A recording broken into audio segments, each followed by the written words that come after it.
What's up, guys? This is Rey-Jay back with another video. And in this one, I want to break down what's happening with the market this morning.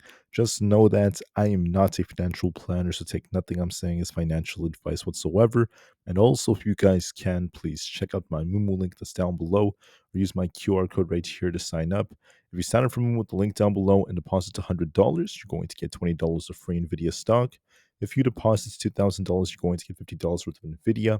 Deposits $10,000 to get $300 worth of the stock, or deposits $50,000 to get $1,000 of free Nvidia. You're also going to qualify for a 3.6% APY base rate plus a 4.5% APY extra for 3 months, making it a total of an 8.1% APY. The offer ends very soon, so please check out my link down below to sign up. Anyways, let's talk about what's happening with the markets. So this morning, the market's up 0.5%. We're seeing SPY trying to push higher, testing our 20 EMA. If we could break past 662.8, our next target is going to be 665.65 and then 668. So watch those levels as resistance, as there is potential to go even higher. The market is rising because there's a lot of negotiations going on between the US and Ukraine. And I'm seeing some headlines talking about how these geopolitical developments could lead to a modification of the sanctions on Russia, which could free up the Russian supply of oil and help bring down prices. We're seeing some headlines about that. And simultaneously, the market's very optimistic because we are looking at lots of data for the week alongside a higher probability of us getting a cut now in December after what we heard from Williams from the Fed.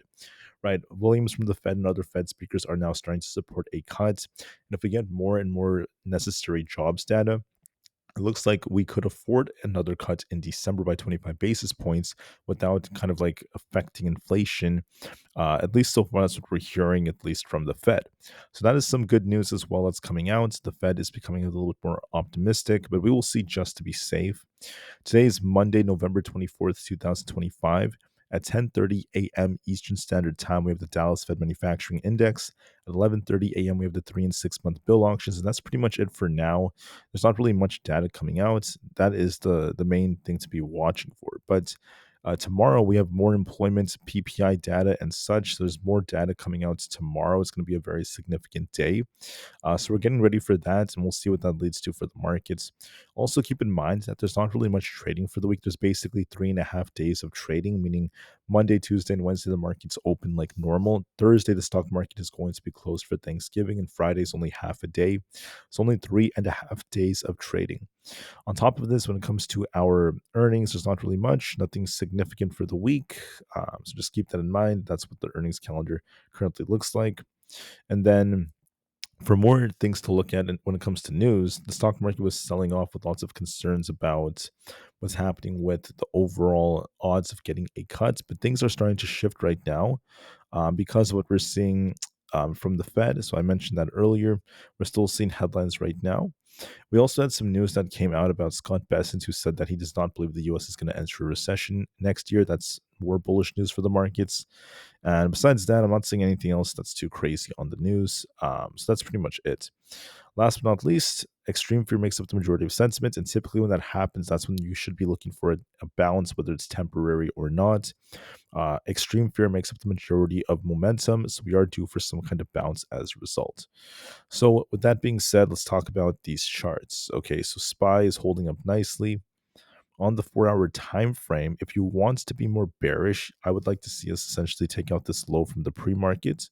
So if we take out the pre-market low, if we take out just under 560, there is going to be a risk of us returning towards 558 and then 555 if we are bearish. Okay, so you want to see a big rejection if we're bearish. If we're bullish, you want to see us basically hold above 662.8 if that breaks. We're looking for 665 and 668 as our resistances, and then we'll see if we reject or not off this upper trend line. In my opinion, I think that the market looks decent. We may attempt to go a bit higher if we could hold above these levels. But even if we do go a bit higher, be careful the closer we get to 665 and 668, because there is this upper trend line, which is where SPY has rejected many times. And if we do get another rejection, we could turn right back down. So let's see if SPY could continue to hold above 662. Notice that up at this upper trend line, we like to reject. And at the lower trend line, we like to bounce. So far, we're favoring that we want to bounce, at least just a little bit. But I need to see us hold above 662.8. When we open, we're going to see if we consolidate a bit, then eventually try to push for like 665 to 668. And then once we hit this upper trend line, we're going to see if we get some kind of rejection back down or not. I'll be watching a move like that very closely. To be super bullish, you want to see us hold above 670. But as of right now, I'll be watching to see if we turn down from this trend line acting as resistance. So be very careful. We may get even less volume for the week because of the limited time frame. So always remember that as well. For the triple Q, we look decent. If we end up losing 590, though, we could turn back down.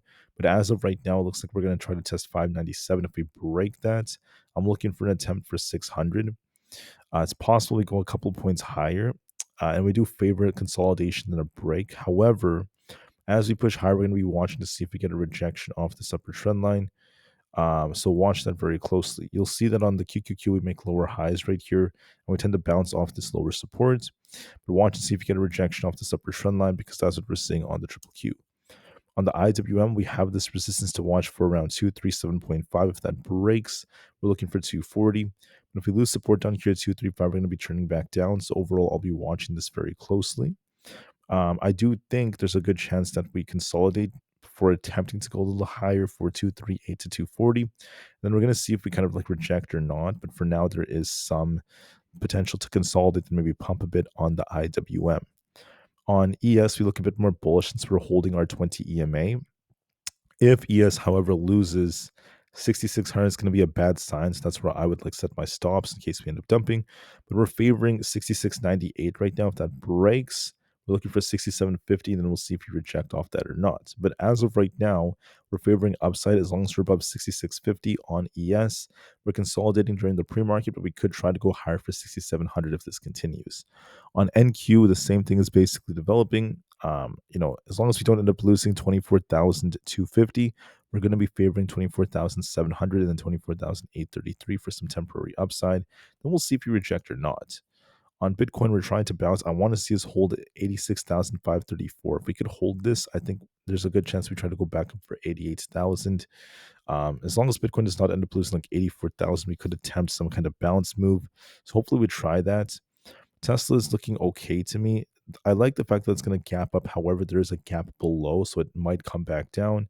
Might push for like 402 to even as high as like 407 to touch this like upper trend line. But then if we get a rejection, there is a big gap to fill on Tesla. We could still turn down like this. So be careful with Tesla. If we lose 397, we could be dipping to fill the gap at 393. But if we break and hold above 400, we're looking for 403 and 405. Might push a bit, so then we will see if we get some kind of like rejection. On Nvda, we have resistance at 187 and support down here around 178. So we're consolidating. We could be tipping back down to 178, and we'll see what happens as time goes on. On Appl, we're looking pretty good. We have a nice double bottom right here. Now, the problem with Appl is that there's a tough resistance at 272. If we break this, we're looking for an attempt to get back up to 275, but we have support down here at 269. So I would not be surprised if we consolidate. We could even retest like 270 and slowly try to go a little bit higher, forming this inverse head and shoulders. But overall, the setup looks a little bit more bullish as long as we're above 269.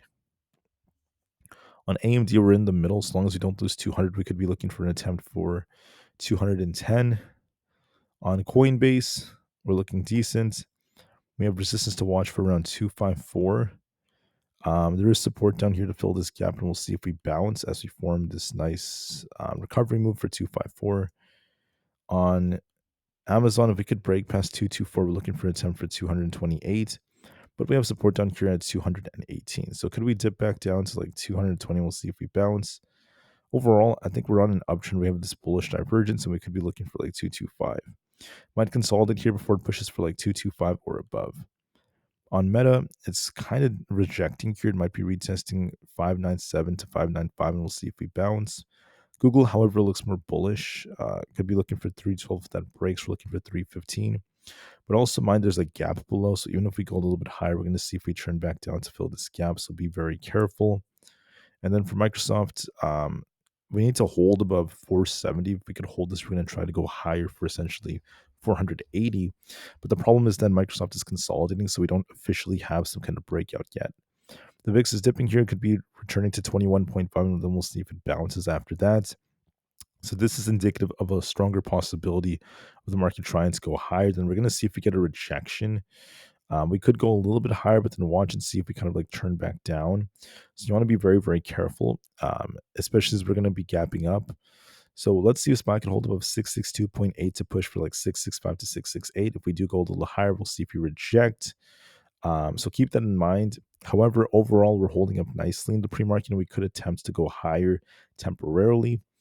So keep that in mind. The QQQ inspired gapping up. We could try to climb a bit higher, but then we'll be watching for rejection. Thank you for listening, guys. Have a good rest of your guys' days, and peace out.